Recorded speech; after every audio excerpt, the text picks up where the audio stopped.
Assalamualaikum Mas Agus.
Oh, no, like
Aku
lolos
Ya, mungkin bisa kita mulai lagi langsung ya. Assalamualaikum warahmatullahi wabarakatuh. Di sini saya selaku moderator untuk materi Mas Muhammad Agus. Sebelumnya saya memakan diri terlebih dahulu. Nama saya Noven Tegi Saputra, jurusan FMIPA, angkatan 16. Terus kita langsung aja memperkenalkan pemateri kita pada malam hari ini, yaitu Muhammad Agus Gawan, SH. Kemudian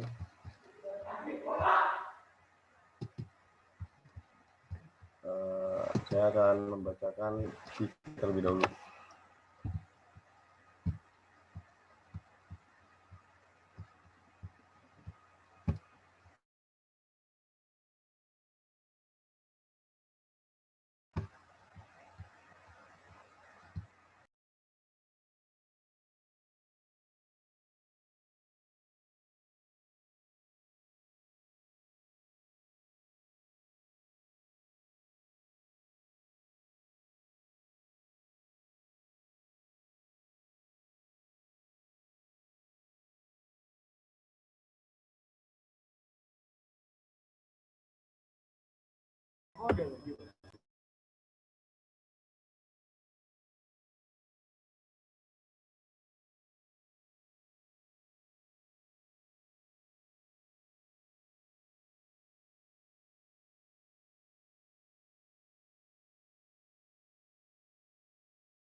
Sabar guys.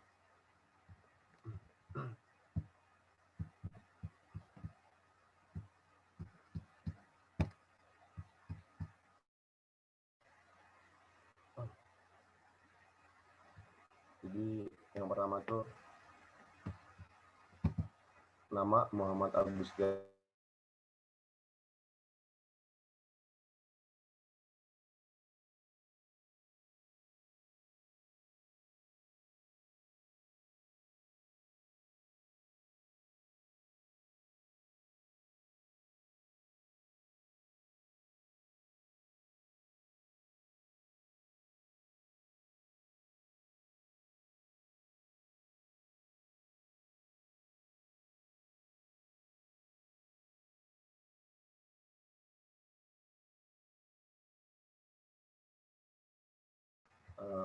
Tidak perlu berlama-lama lagi, langsung saja saya serahkan kepada Mas Agus sebagai pemateri. Kepada Mas Agus dipersilakan.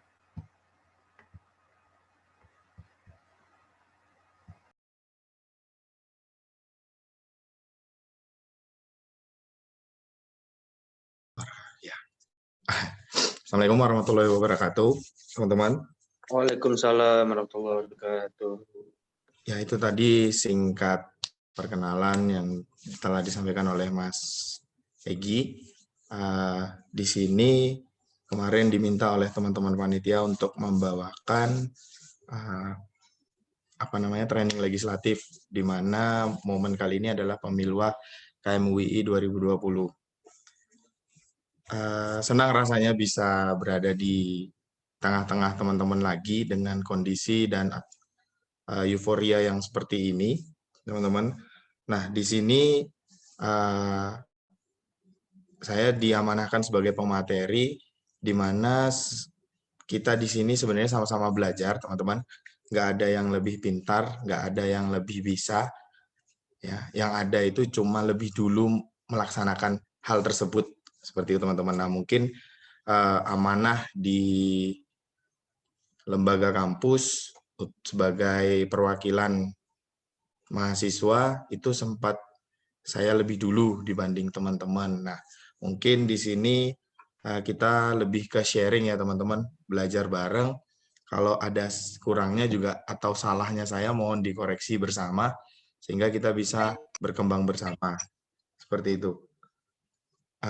Untuk materinya di share screen ya, tak share screen ya.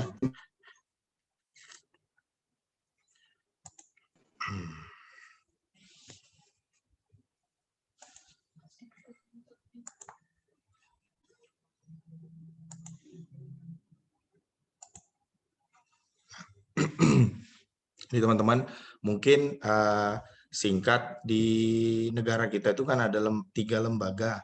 Lembaga legislatif, yudikatif, dan eksekutif. Nah, mungkin di sini saya mau membatasi untuk hanya di lembaga legislatif dan mungkin langsung masuk ke ranah kampus kita, teman-teman.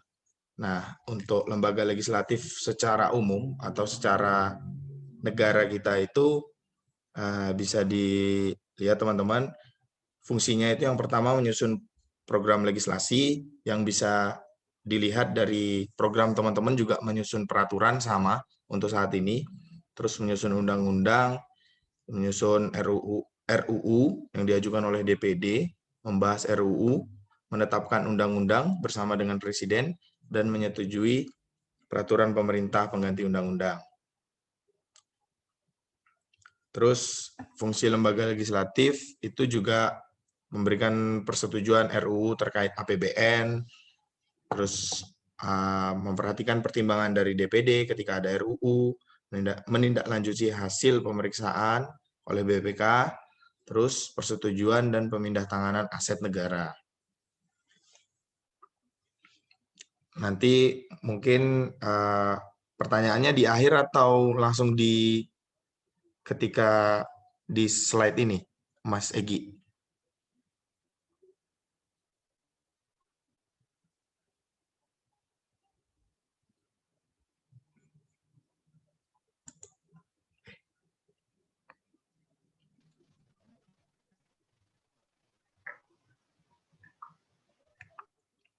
Sedikit motivasi buat teman-teman, bahwasannya Insinyur Soekarno juga pernah berkata, berikan aku 1000 orang tua, niscaya aku akan mencabut Semeru dari akarnya, berikan aku 10 pemuda, niscaya akan kugancangkan dunia.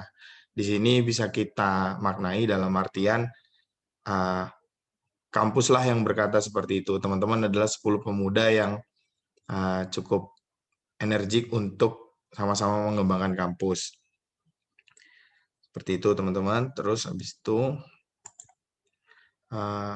lembaga mahasiswa adalah arena pertempuran moralitas, intelektual, humanisme, berkeadaban untuk menjadi generasi berkualitas. Dalam peraturan perundang-undangan itu harus bersemayam ruh-ruh keadilan, kemanfaatan, kepastian hukum secara terpadu, bukan topeng ketidakadilan yang terus berupaya menggerogoti nilai-nilai Pancasila. Di sini bisa kita artikan dalam artian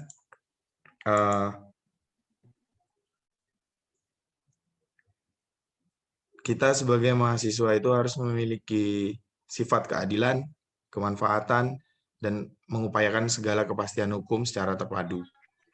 Terus ini adalah hierarki perundang-undangan di kita, teman-teman. Yang paling tinggi itu adalah Undang-Undang 1945, Undang-Undang Dasar, Ketetapan MPR, Undang-Undang Perpu, Peraturan Pemerintah, Peraturan Presiden, Perprov, dan Perda. Nah, kalau saya nggak salah ya teman-teman, saya juga kurang update. Teman-teman di situ kan ada peraturan yang hampir sama, yang bisa dibilang undang-undangnya KMUI. Terus habis itu ada ketetapan-ketetapan yang ditetapkan oleh teman-teman DPM, universitas, terus nanti turun-turun ke bawah sampai pada undang-undang atau peraturan yang dimiliki oleh fakultas. Seperti itu. Terus ini adalah konsep pemerintahan mahasiswa sebagai miniatur negara. Kedaulatan lembaga mahasiswa. Kedaulatan lembaga mahasiswa ini terdiri dari BEM, BLM, Lembaga Penyelesaian Sengketa. Nah, kalau di kita itu BEM yaitu LEM. Sedangkan kalau BLM itu DPM. Kan? Nah, terus lembaga penyelesaian sengketa ini mungkin di UI sendiri itu belum dibuat ya, seperti lembaga yudikatifnya untuk pengawas antara DPM dan juga LEM-nya, dikarenakan mungkin masih konsep dari pemerintahan di Universitas Islam Indonesia, khususnya lembaga mahasiswanya itu masih bersifat parlementer ya, bukan presidensil seperti itu. Terus adanya hak asasi manusia, Nah, demokrasi mahasiswa yang saat ini adalah Pemilwa, terus lembaga-lembaga yang bersifat independen, dalam artian seperti kayak Kopma dan sebagainya, atau lembaga-lembaga khusus lainnya. Terus pemerintahan lembaga mahasiswa yang baik itu teman-teman harus memiliki visi yang strategis. Teman-teman kan sebelum apa namanya? Sebelum kemarin mencalonkan diri kan itu memiliki visi dan misi masing-masing. Terus seperti halnya ingin mengembangkan DPM universitas atau DPM fakultas atau lembaga eksekutif fakultas maupun universitas. Terus teman-teman harus memiliki jiwa kepemimpinan yang visioner, anti korupsi. Karena sedikit menyinggung teman-teman, DPM UII ataupun kelembagaan di UII itu merupakan lahan yang basah. Kalau teman-teman tidak punya integritas, nanti bahaya. Nanti bisa teman-teman masuk ke dalam pusaran korupsi atau yang dinamakan penggelapan dana, seperti itu. Makanya teman-teman harus ada juga transparansi, responsivitas, keadilan, konsensus, efektivitas, efisien, akuntabilitas, kebebasan berkumpul dan berpartisipasi. Mungkin untuk poin ke-10 ini kita belum bisa melakukan kebebasan berkumpul ya dan berpartisipasi. Tapi mungkin kita bisa berpartisipasi melalui online-online seperti ini. Terus adanya dukungan aturan dan hukum.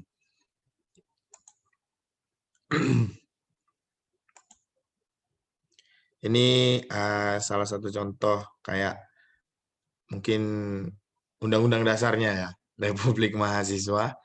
Seperti ini ada pembukaan, kedaulatan mahasiswa, kekuasaan pemerintah, Dewan Perwakilan Mahasiswa, pemerintahan tingkat fakultas, dan lain-lain. Terus adanya prosedur pembentukan peraturan lembaga mahasiswa, teman-teman.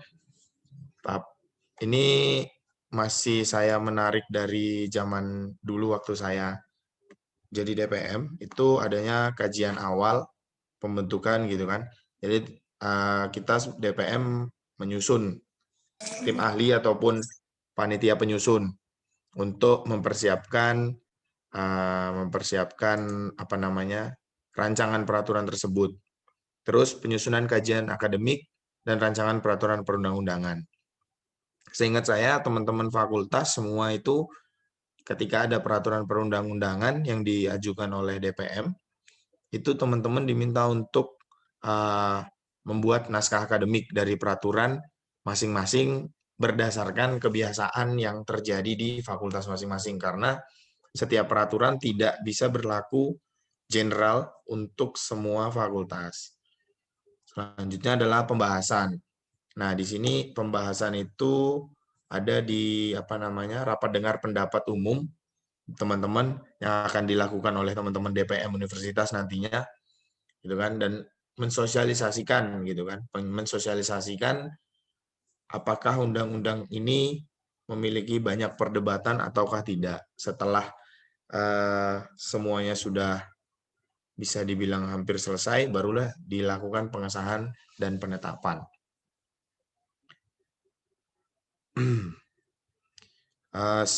Ini teman-teman kalau misalnya landasan pembentukan peraturan perundang-undangan itu ada 3, landasan filosofis, landasan sosiologis, dan ya landasan yuridis. Memang membuat peraturan itu tidak mudah ya teman-teman, karena memang harus melihat nilai-nilai banyak yang harus dilihat di tiap universitas ataupun tiap fakultas. Makanya kita harus dalam membuat peraturan di kampus kita itu harus memiliki landasan filosofis, sosiologis, dan yuridis. Secara singkatnya itu sesuai dengan cita-cita hukum. Kalau filosofis, nilai-nilai yang positif, gitu kan. Terus untuk sosiologis itu penerapan hukum, keadaan nyata. Nah, bagaimana sih keadaan di tiap fakultas, gitu kan. Untuk misalnya peraturan terkait pelarangan jam malam di tiap universitas, tiap fakultas. Nah, terus untuk landasan yuridisnya itu mengacu kepada hierarki norma hukum yang telah ada sebelumnya. Jadi peraturan-peraturan yang sebelumnya itu apakah dia tumpang tindih dengan peraturan yang sebelumnya.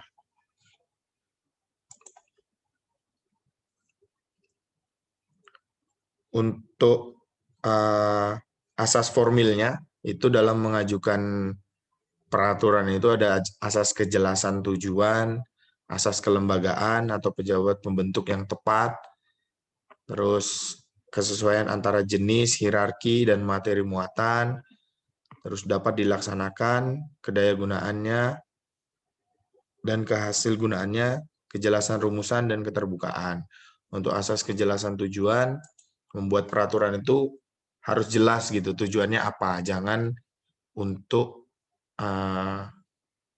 membuat peraturan itu hanya untuk suatu kelompok tertentu. Terus pejabat atau pembentuknya itu harus tepat gitu. Jadi teman-teman DPM membentuk sebuah lembaga ataupun badan khusus yang khusus membentuk peraturan ini. Nanti akan disesuaikan bagaimana jenisnya, hierarkinya, dia masuk di sebelah mana, kan seperti itu. Terus peraturan juga harus dapat dilaksanakan. Harus ada hasil, kejelasan rumusan, dan juga keterbukaan itu tadi. Harus ada sosialisasi ke semua fakultas. Ini asas materialnya. Untuk sebuah peraturan, secara hierarkinya atau secara harfiahnya itu harus memiliki sifat atau asas material, yaitu pengayuman, ada asas kemanusiaannya, ada aspek kebangsaannya, kekeluargaannya, terus bineka tunggal ikanya, keadilan, kedudukan, ketertiban dan kepastian, keseimbangan, dan asas lain sesuai bidang hukum. Nah, kalau masih banyak perdebatan di antara aspek-aspek tersebut, itu harapannya bisa dikaji lebih dalam lagi terhadap suatu peraturan yang teman-teman DPM universitas khususnya buat. Seperti itu. Ini langkah singkat teman-teman yang harus dilakukan kalau teman-teman membuat ini peraturan. Pertama, teman-teman harus mengidentifikasi isu dan masalah. Mungkin kita ambil contoh itu tadi, kegiatan di malam hari kan, atau pembatasan kegiatan. Identifikasi legal baseline-nya apa, penyusunan kajiannya seperti apa, penulisan naskah dan peraturannya seperti apa, terus harus diadakan public hearing.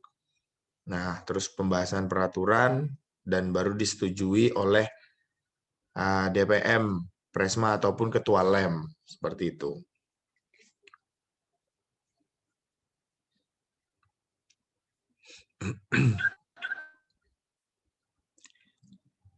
Nanti ketika teman-teman sudah membuat peraturan, secara secara penulisan naskah akademiknya itu seperti ini. Nah, teman-teman fakultas harus membuat naskah akademik itu biasanya seperti ini gitu, tapi secara singkat saja, nggak yang dalam-dalam. Nanti pada pada akhirnya tuh ini buat acuan teman-teman DPM dalam melihat bagaimana sih kajian-kajian ataupun landasan yang dipakai oleh teman-teman fakultas dalam menanggapi sebuah rancangan undang-undang atau rancangan peraturan KMUI itu sendiri. Seperti itu. Memang agak rumit sih ya, karena hampir sama seperti skripsi, teman-teman.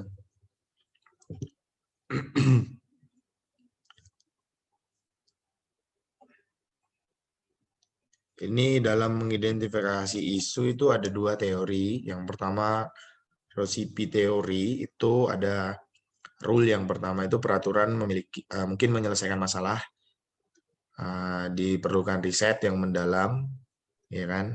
Harus teman-teman lakukan riset hampir ke semua fakultas. Terus habis itu ada opportunity, undang-undang memiliki kesempatan untuk mengatur gitu kan. Undang-undang ini memang bersifat mengatur. Jangan sampai undang-undang ini dibuat tapi tidak bisa mengatur apa yang diaturnya seperti itu, atau mahasiswa-mahasiswa di KMUI ini sendiri.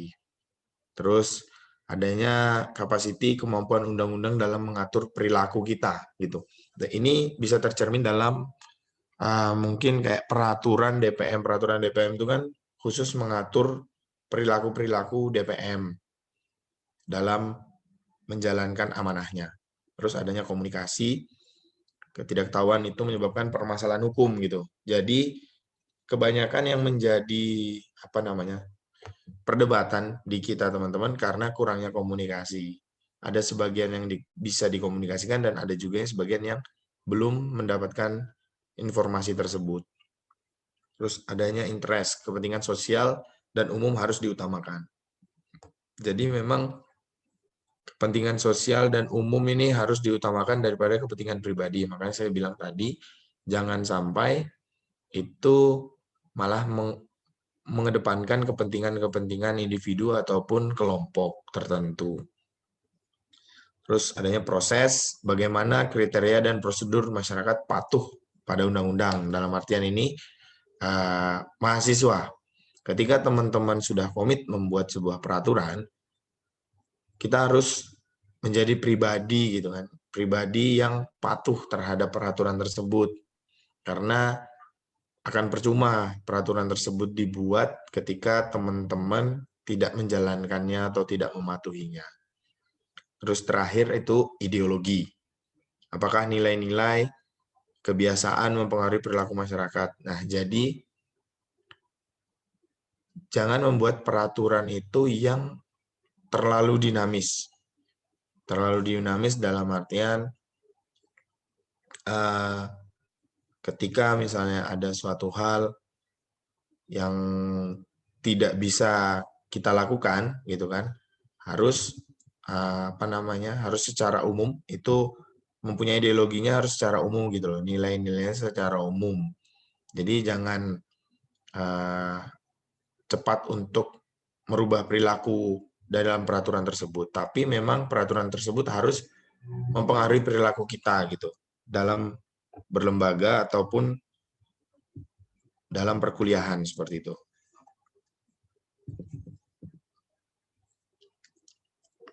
Terakhir ini itu adalah regulator impact assessment. Itu identifikasi isunya adalah dilakukan pengujian bagaimana perilaku menimbulkan masalah. Jadi teman-teman sebelum disahkannya peraturan itu kan, apakah peraturan diuji dulu gitu, apakah peraturan ini itu menimbulkan masalah bagi individu ataupun fakultas secara umum. Terus untuk keuangan lah ya, keuangan, dilakukan pengujian bagaimana anggaran menimbulkan masalah. Dalam mengatur sebuah keuangan itu juga harus dilakukan pengujian anggaran gitu kan. Dilihat dalam artian kita sudah menetapkan setiap triwulan 1, triwulan 2, triwulan 3 sampai seterusnya itu ada nominal yang harus diserahkan kepada tiap-tiap lembaga kan, lembaga eksekutif maupun lembaga-lembaga khusus dan sebagainya. Nah, anggarannya itu kita lihat dulu apakah itu dapat menimbulkan masalah dalam artian adanya permainan ataukah malah penyerapannya kurang. Nah, itu harus dikaji lagi. Terus habis itu manajemen pola manajerial yang menyebabkan adanya peraturan. Jadi bagaimana keunikan tiap-tiap manajemen ataupun tiap-tiap lembaga itu apakah dapat menyebabkan adanya peraturan gitu. Seperti contoh teman-teman yang memiliki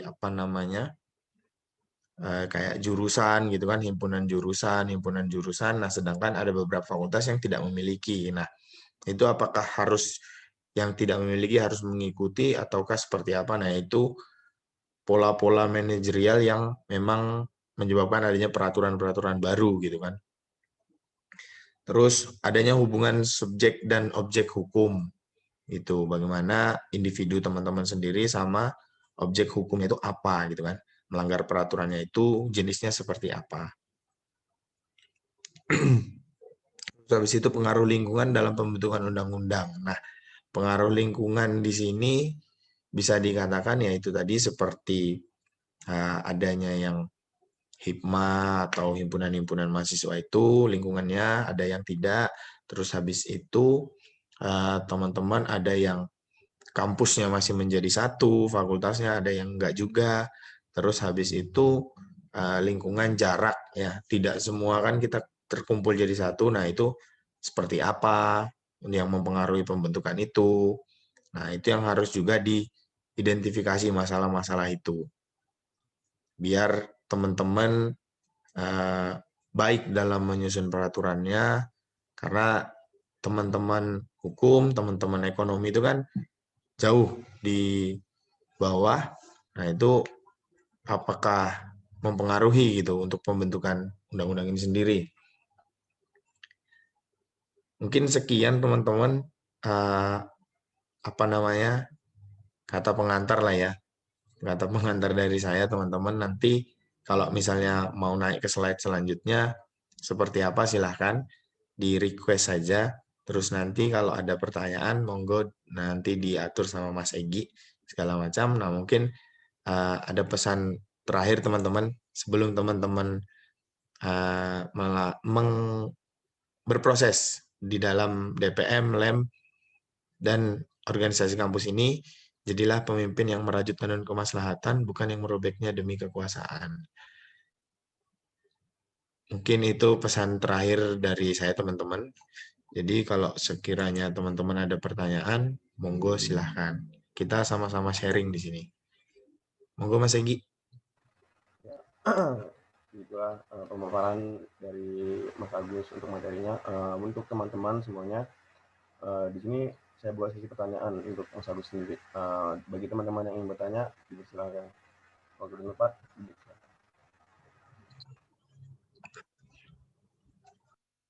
Mas, saya izin bertanya boleh nggak? Ya boleh Mas. Sebelumnya, Assalamualaikum warahmatullahi wabarakatuh. Ya, sebelumnya saya izin memperkenalkan diri ya. Nama saya Muhammad Husnul Nur Hadi. Saya berasal dari Fakultas Psikologi dan Ilmu Sosial Budaya, jurusan Psikologi angkatan 2018. Dan saya di sini mencalonkan diri sebagai DPM Fakultas. Nah, saya di sini ingin mempertanyakan sih. Ibaratnya ini pandangan saya sih terkait perlu nggak sih kita membentuk sebuah badan audit untuk untuk di setiap fakultasnya. Soalnya kita tuh banyak sekali terkendala terkait verifikasi dari acara hingga sebagainya seperti itu. Mungkin dari pandangannya Mas mungkin untuk jawabannya. Terima kasih. Assalamualaikum warahmatullahi wabarakatuh. Mungkin dari Mas Agus sendiri bisa langsung jawab, takutnya ntar lupaan kan buat Mas Agus.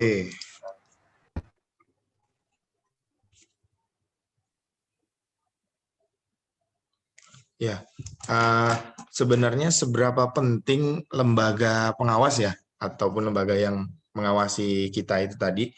Nah, itu melihat lagi sebenarnya bagaimana konsep kenegaraan atau konsep kelembagaan yang kita anut. Seperti itu. Nah, konsep kelembagaan yang kita anut itu seperti apa gitu. Kalau semisal konsep kelembagaan yang kita anut itu presidensil, dalam artian teman-teman mengajukan diri sebagai calon DPM ataupun nanti ketua LEM itu kan dengan menggunakan sistem partai. Gitu kan. Nah, itu mungkin bisa untuk, bukan bisa lagi, harus sebenarnya. Harus seimbang antara tiga lembaga tadi. Yudikatif, terus eksekutif sama legislatif. Nah, itu harus ada. Tetapi karena sistem kelembagaan kita itu parlementer, bisa dibilang parlementer, tapi juga tidak parlementer murni, karena terkadang ada presidensilnya, makanya itu agak sulit dibentuk. Tapi bisa gitu. Tapi bisa karena mungkin bisa dinamika yang terjadi ya tiap tahun ke tahun kan, mungkin memang kekuasaan yang paling tinggi itu ada di DPM Universitas. Seperti itu, di DPM Universitas dan LEM Universitas. Nah, itu mungkin jika ada lembaga ataupun orang yang bisa untuk mengawasi, itu lebih baik. Cuma kan terkadang sifat dan ego kita sebagai mahasiswa itu kan masih belum stabil ya. Kalau saya bisa kasih contoh itu, di UI kemarin kita sempat kunjungan ke sana beberapa orang, itu memang mereka bukan lembaga sih lebih tepatnya, tapi memang orang-orang kepercayaan yang memang terintegritas lah. Itu memang kayak pemilihannya fit and proper testnya juga melalui rektorat kan. Itu memang dia murni untuk kayak lembaga peradilan seperti itu. Jadi misalnya ada sengketa terkait ya sidang umum lah ya, biasanya kita ribut-ributnya itu kan sidang umum segala macam. Nah, ketika memang menggugat sebuah peraturan, misalnya oh peraturan ini kan teman-teman sudah ada peraturan tuh banyak. Nah, misalnya peraturan ini nggak berlaku Pak untuk di beberapa fakultas, silakan diajukan kan gitu. Nah, cuma memang kemampuan kita untuk menganalisis ataupun mengadili lah ya. Kan kadang kita sesama manusia itu sulit untuk, apalagi sama mahasiswa, dia ini adalah sebagai lembaga lembaga yudikatif yang mengadili gitu kan. Nah, masih semua orang berpandangan seberapa mulia dia kan, seberapa tidak terikat dengan ibaratnya kelompok-kelompok belakangnya gitu kan. Nah, itu yang menjadi masalah sebenarnya teman-teman. Jadi untuk pengajuannya lagi memang harus dirancang baik-baik. Kemarin saya sudah sempat ngusulin pada periode saya, cuma memang saya pribadi tidak lengkap konsepnya kan, karena itu tadi kecenderungan siapa sih yang bisa untuk tetap lurus sebagai wakil mahasiswa yang tidak punya embel-embel dari manapun kan seperti itu. Dan kalau secara teori yang bisa mengadili itu kan teman-teman paling dekat berarti teman-teman hukum kan, karena mereka punya disiplin ilmu yang ke sana seperti itu. Cuma ya kadang anak-anak atas pun kan tidak percaya sepenuhnya dengan anak-anak hukum. Nah, itu juga menjadi perdebatan yang kecil sebenarnya. Makanya sampai detik ini, mungkin sampai periode teman-teman, lembaga yudikatif itu atau lembaga pengadilan itu sulit gitu untuk dibentuk. Seperti itu. Terima kasih Mas atas masukannya. Oke. Ya, mungkin dari mas-mas yang lain atau mbak-mbaknya bisa, kalau mau ingin bertanya langsung ditanya aja sama Mas Agusnya agar dijawab langsung. Ya.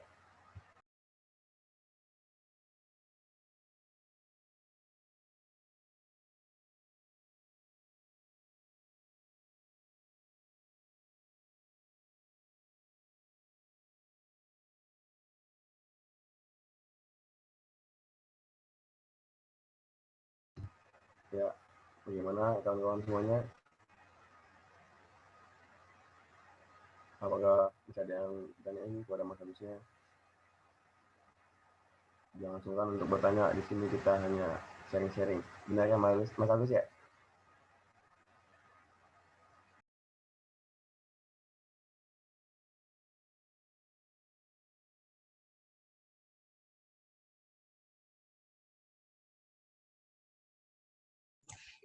Mas Egi, mungkin kalau nggak ada yang mau bertanya, ini mungkin teman-teman saya dikasih pandangan atau kondisi saat ini di kampus seperti apa sih? Karena pasti teman-teman, saya pun juga dari tadi memikirkan bagaimana sih pola rekrutmen ya. Rekrutmen mungkin kalau DPM atau LEM mungkin oke lah, bisa ya. Tapi kalau untuk teman-teman kayak UKM, teman-teman lembaga khusus, itu kan juga menjadi, sedangkan kita kan nggak ada yang kuliah ya. Nah, itu mungkin teman-teman itu harus bisa dipikirkan bersama gitu kan.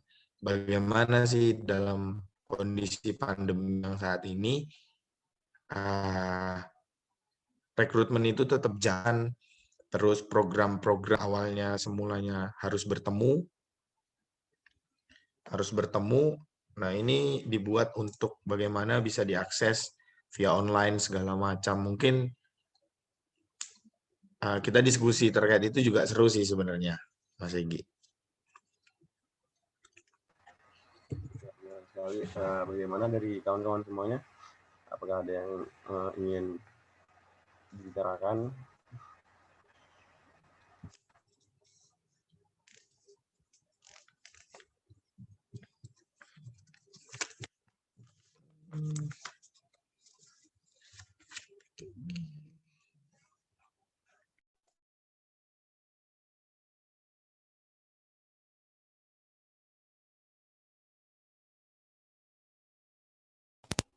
Ya, Mas Egy izin masuk dan izin bertanya mungkin nanti kepada Mas Agus di akhir pandangan saya. Memang tapi sebelumnya Assalamualaikum warahmatullahi wabarakatuh. Perkenalkan, saya Muhammad Nabi Rawian. Terus saya ingin berpandangan bahwa memang kondisi saat ini tidak menutup kemungkinan kita bahasa simpelnya itu kaget dengan kondisi ini. Karena ini pertama kali kita dihantam oleh kondisi COVID-19, yaitu pergerakan organisasi atau roda organisasi mandeknya, tidak ada interaksi aktif dari sifat fungsional dan struktural. Nah, ini menyebabkan tidak ada solusi yang baik karena tidak ketemu atau kurang intensnya komunikasi, lalu juga terhalang hambatan karena mungkin kita juga tidak tahu kalau dilihat dari aspek psikologisnya seperti apa. Lalu dilihat dari aspek yang lainnya juga seperti apa, kita juga harus harus mulai mencari identifikasi masalah tadi. Setelah itu, kalau melihat langsung ke dalam gerakan konkret ataupun pola rekrutmen ini sebagai ajang regenerasi, mungkin kita semua belum bisa menjawab karena kita juga belum melihat kondisi yang real ya. Karena bagiku budaya UI agak berbeda dengan universitas lainnya.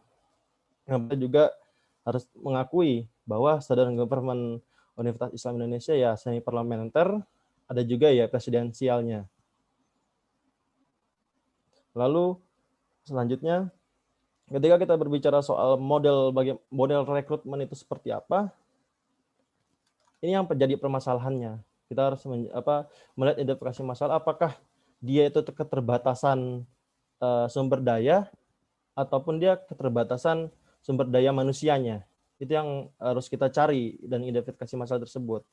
Lalu yang kedua, ataukah memang yang menjadi masalah dari KM UI semisal di tingkat fakultas UKM lalu himpunannya, apakah memang di situ tidak ada yang mau menggerakkan kembali ataupun dia mau merestorasi ulang seperti apa model pola organisasi yang di keadaan seperti ini.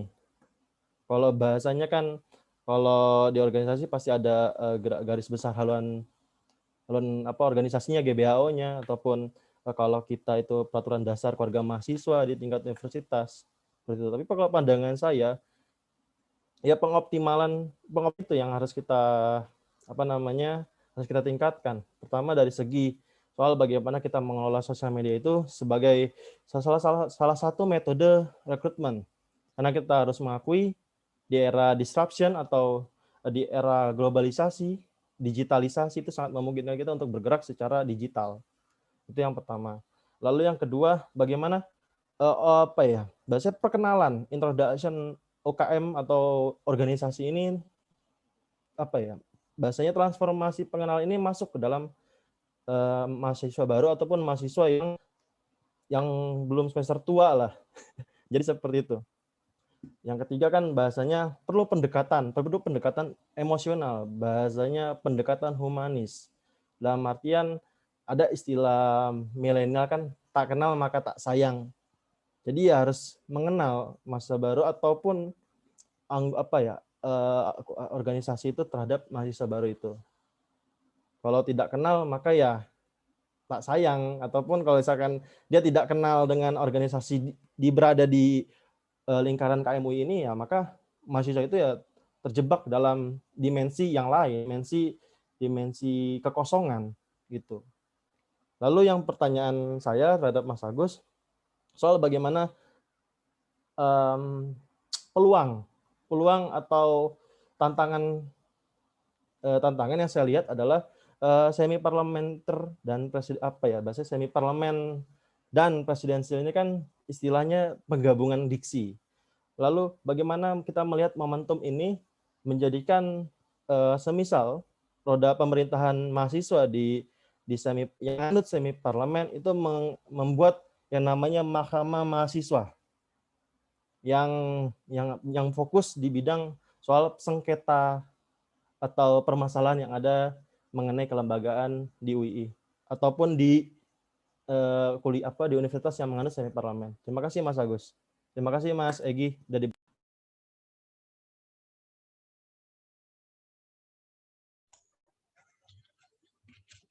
Ya,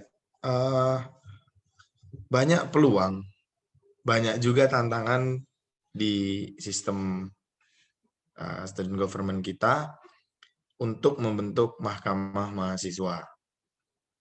Peluangnya itu banyak teman-teman, karena nanti bisa menciptakan kemaslahatan yang besar. Seperti apapun sengketa kan bisa diurus segala macam. Nah, cuma simpelnya adalah, bukan simpelnya sih, dasarnya itu adalah kalau di konstitusi kita kan hakim itu atau mahkamah itu kan yang mulia. Yang mulia itu kan sudah terstigma gitu di pikiran kita bahwasannya segala keputusan dan ketetapan dari mahkamah mahasiswa itu adalah benar hasilnya. Kan seperti itu. Benar hasilnya dan valid. Itu pertama. Pandangan yang seperti itu yang bisa kita terima secara umum.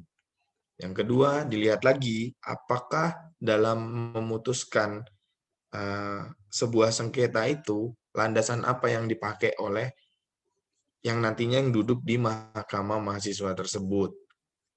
Itu metode-metode apa yang mereka pakai. Terus yang selanjutnya adalah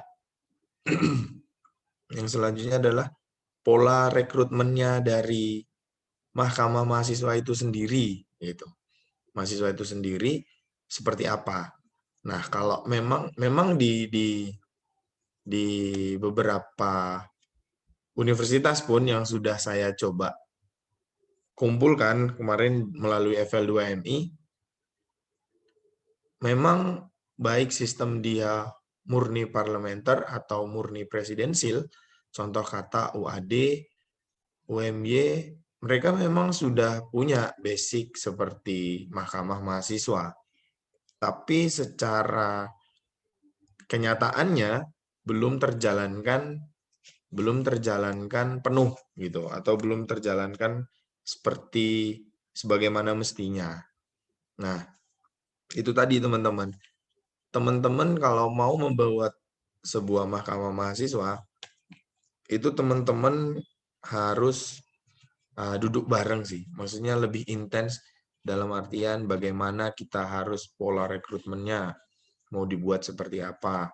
Terus bagaimana dalam dia mengkaji dasar-dasarnya seperti apa. Kalau perlu teman-teman studi banding gitu. Ke Mahkamah Konstitusi atau Mahkamah Agung yang ada di negara kita.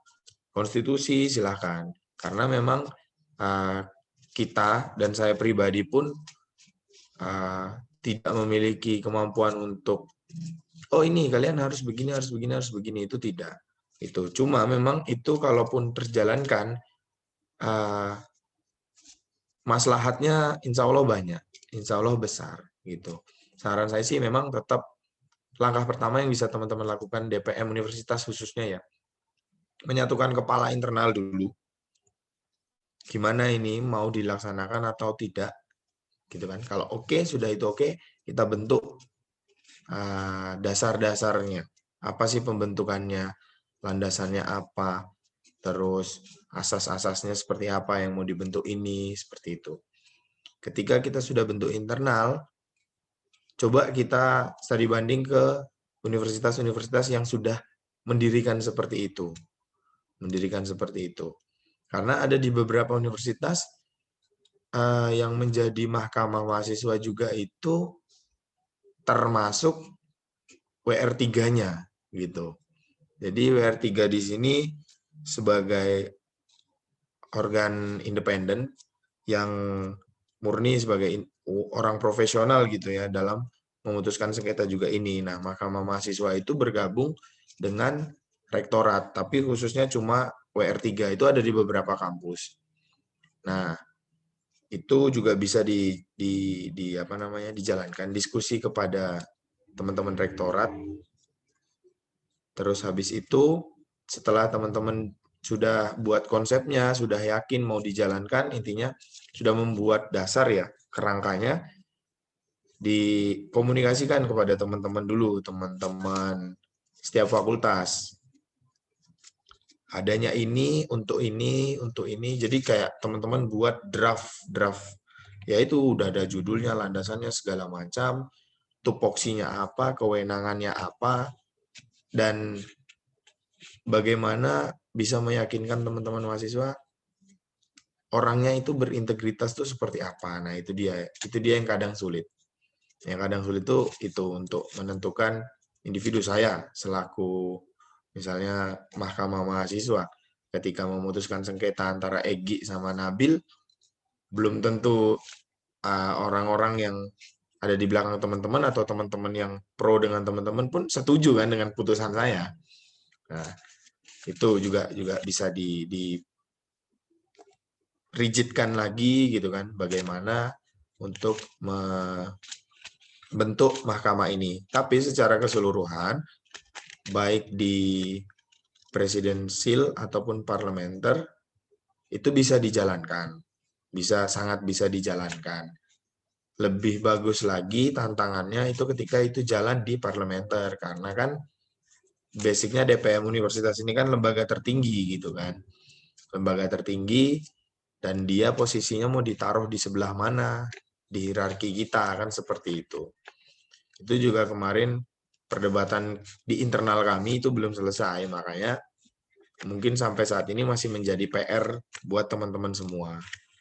Mungkin itu sih.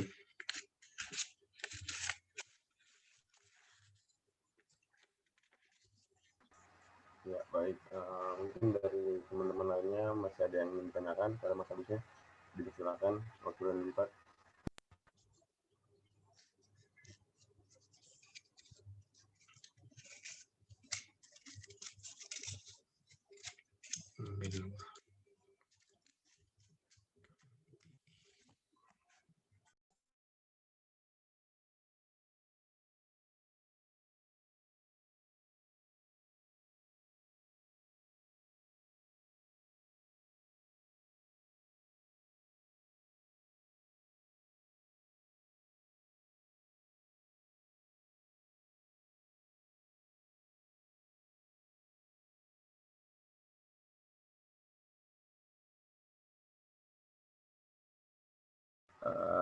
Gimana kawan-kawan semuanya?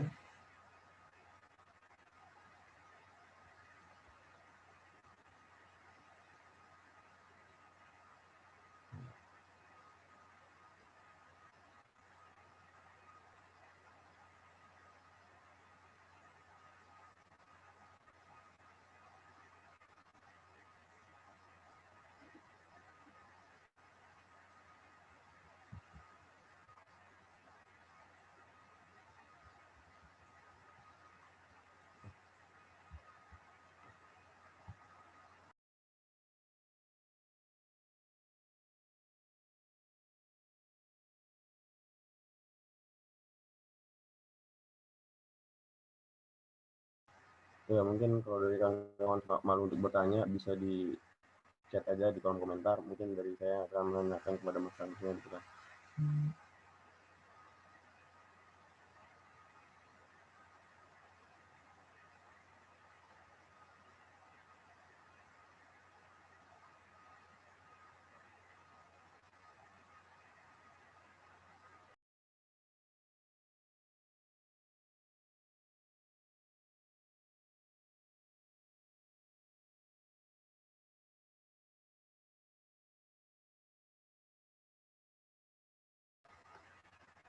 Ya mungkin gini Mas, kalau dari saya ingin menanyakan, menurut Mas sendiri nih, sudah efektif belum sih sistem kelembagaan di UI ini, atau perlu ada yang dirombak atau yang diubah gitu Mas?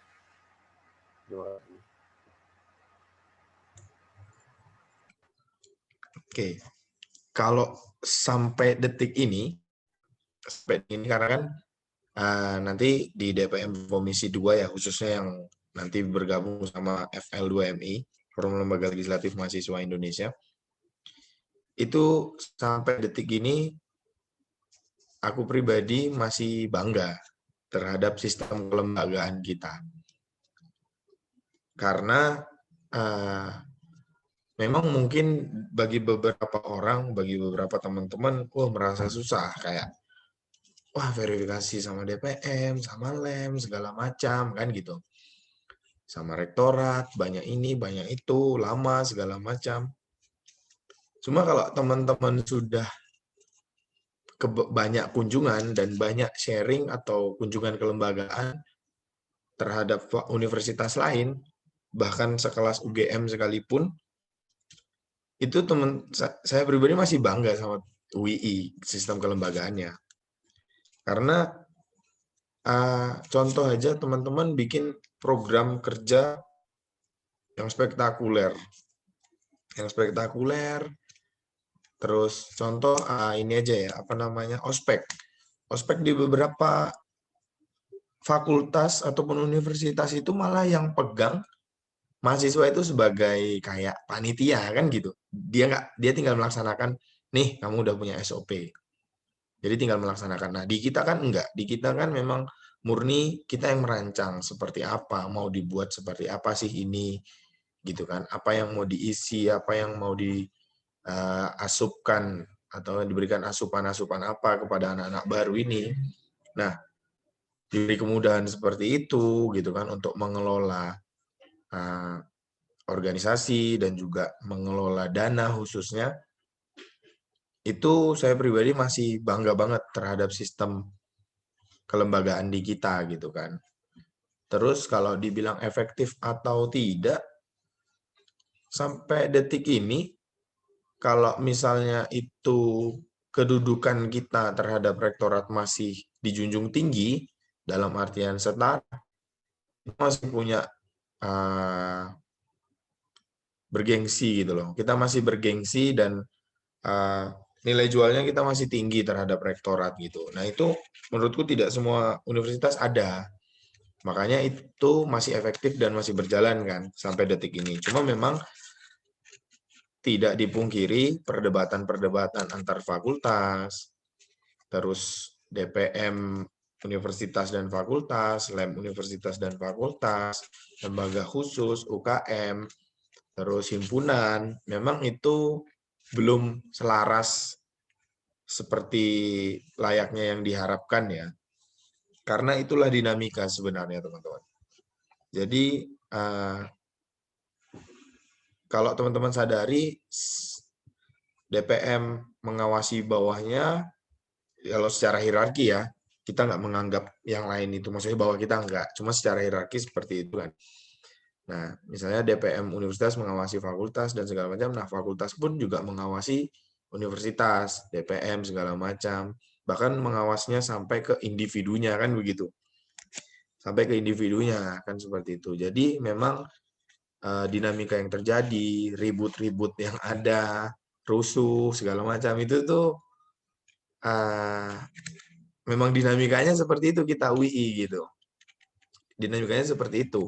Karena di beberapa universitas yang aku temuin, ya sidang umum lempeng-lempeng aja gitu.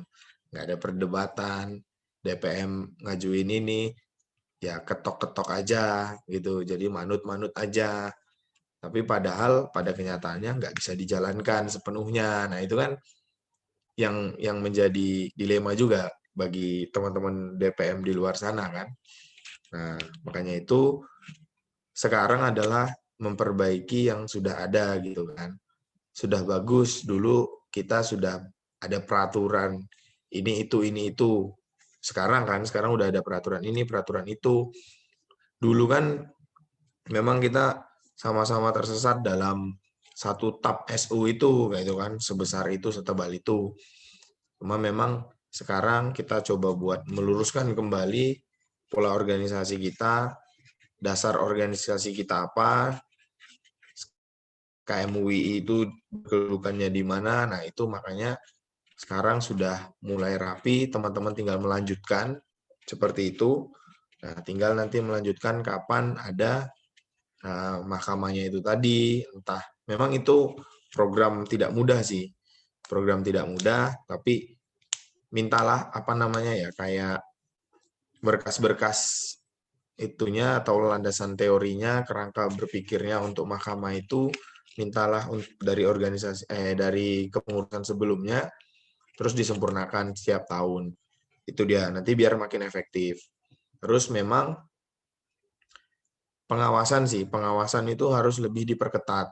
Dalam artian DPM mengawasi LEM dan yang lain, nah UKM pun boleh mengawasi yang atasnya, memberi kritik, saran itu sangat boleh gitu kan. Cuma di kondisi pandemi seperti ini memang agak sulit ya untuk kita melakukan kegiatan gitu kan. Itu tadi, makanya mungkin yang bisa diefektifkan lagi buat kelembagaan kita ini adalah untuk saat ini ya, pandemi, kita berbicaranya pandemi, biar bisa lebih efektif adalah waktu di zaman saya itu untuk sosial media belum aktif sepenuhnya. Jadi informasi beberapa itu teman-teman belum gencar lah, hanya beberapa gitu kan.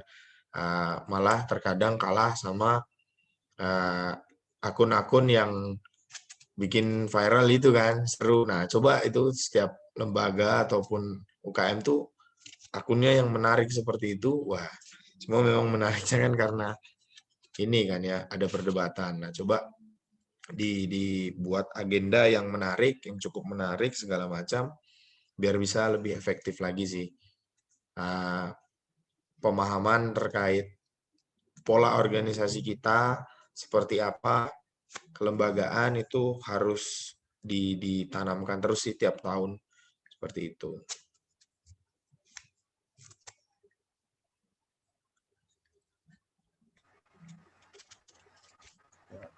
Terima kasih Mas Agus. Mungkin dari teman-teman lainnya ada yang ingin ditanyakan pada Mas Agus ya.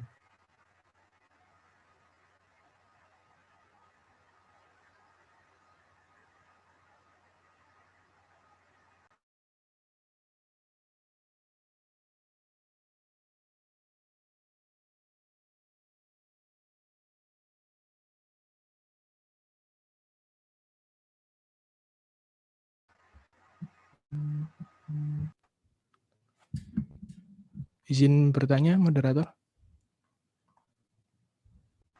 Ya, siap Mas Rifki, dipersilakan. Ya, Assalamualaikum warahmatullahi wabarakatuh. Perkenalkan Mas, nama saya Rifki. Jadi mau tanya Mas, untuk yang alur pembuatan peraturan tadi ya Mas. Nah, berkaitan dengan kondisi saat ini, untuk beberapa beberapa step kayak misalnya public hearing seperti itu, apakah ada Mas?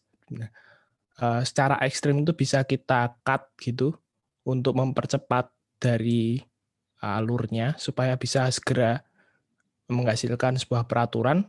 Itu apakah ada yang bisa dipercepat gitu Mas, mungkin secara singkatnya gitu. Terima kasih.